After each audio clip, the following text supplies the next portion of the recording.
అధిక బరువు అనేక సమస్యలకు కారణం. సాహితీ యోగా ఆన్లైన్ క్లాసులో జాయిన్ అవ్వండి.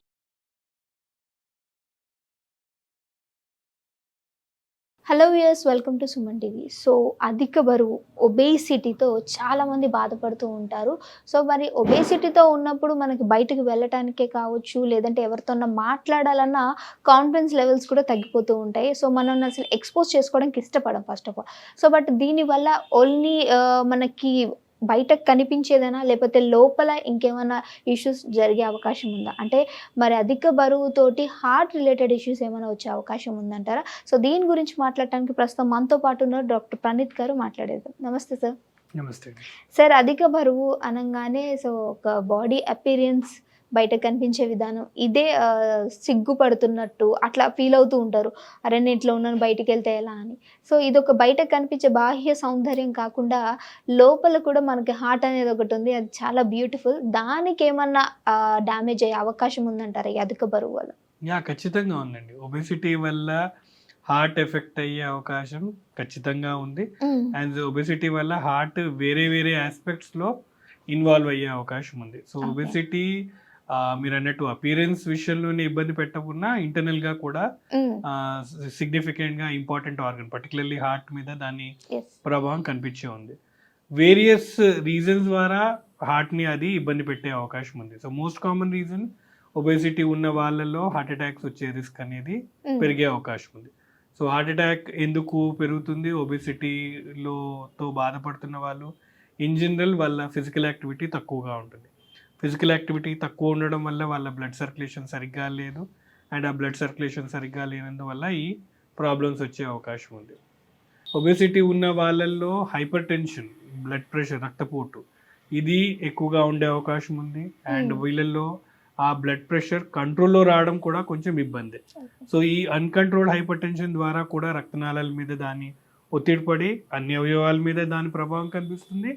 అందులో అగైన్ హార్ట్ అనేది ఒక ప్రాబ్లం, హార్ట్ అటాక్స్ కి కూడా దారితీసే అవకాశం ఉంది. ఒబేసిటీ వల్ల అగైన్ డయాబెటీస్ వచ్చే రిస్క్ ఉంటుంది. సో ఒబేసిటీ, ఈ కొలెస్ట్రాల్ లెవెల్స్ అబ్నార్మల్ గా ఉండడము అండ్ డయాబెటీస్ రావడం, వీటన్నిటిని మెటబాలిక్ సిండ్రోమ్ అంటాం.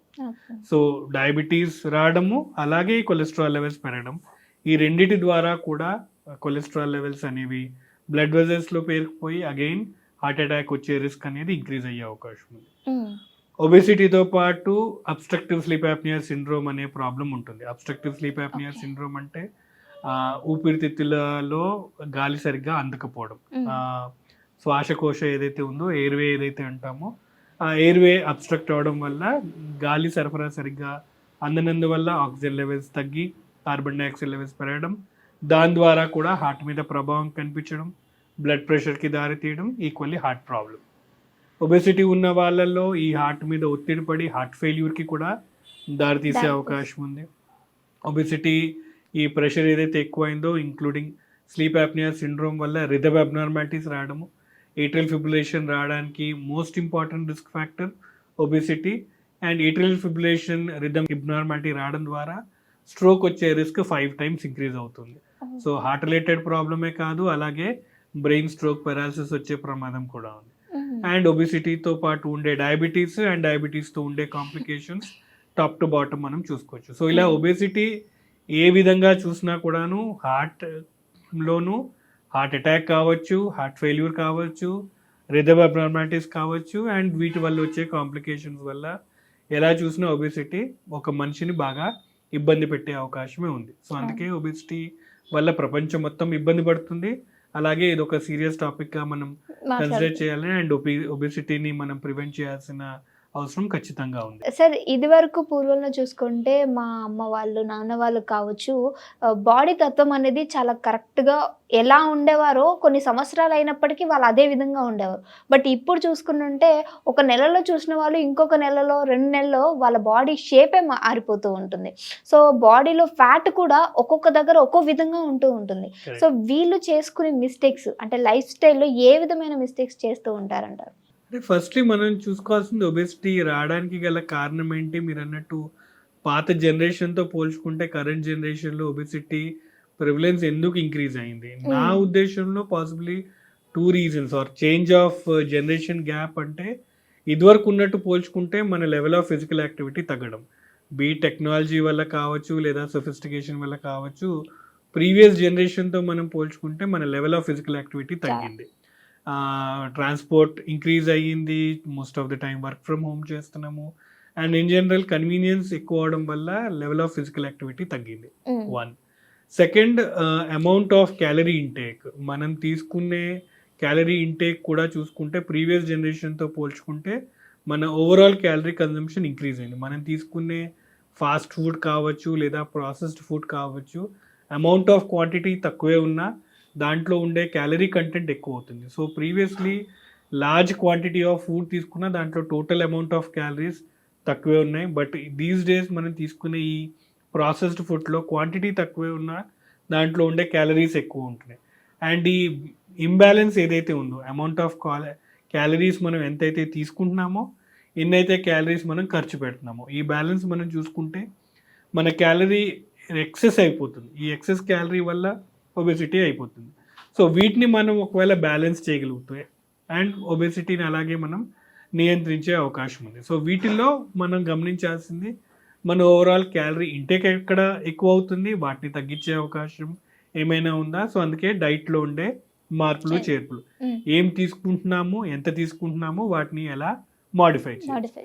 Similarly physical activity or expenditure in any form and physical యాక్టివిటీలో కూడా మార్పులు చేర్పులు చేసి మన ఓవరాల్ ఎక్సెసివ్ క్యాలరీస్ ఏవైతే తీసుకున్నామో వాటిని మనం బర్న్ చేసే అవకాశం ఉంటే దాని ద్వారా కూడా మనం ఈ ఒబేసిటీ నుంచి మనం బయటపడే అవకాశం ఉంది.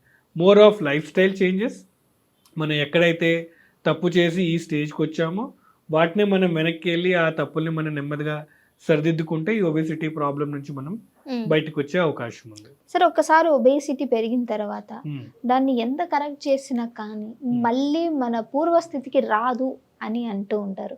ఇది నిజంగా కరెక్ట్ అంటారా? కాదు, ఇది కరెక్ట్ కాదు. బికాజ్ ఒబేసిటీ మనం చెప్పినట్టు ఈ చేంజెస్ అనేవి over a period of time అయినాయి.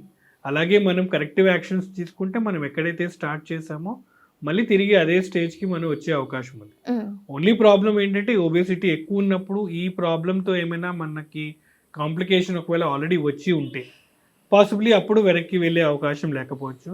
బట్ ఏమీ కాంప్లికేషన్ ఒకవేళ రాకపోతే మనం తిరిగి మన ప్రీవియస్ స్టేజ్కి వచ్చే అవకాశం ఉంది without any damage done. Challenge is easy కాదు, but at the same time impossible. Health కోసం ఖచ్చితంగా చేయాల్సి. కరెక్ట్. మన ఇంటెన్షన్ కరెక్ట్గా ఉండి మన పద్ధతి కరెక్ట్గా ఉంటే ఒబెసిటీ ప్రాబ్లం నుంచి మనం వెనక్కి వచ్చే అవకాశం ఖచ్చితంగా ఉంది.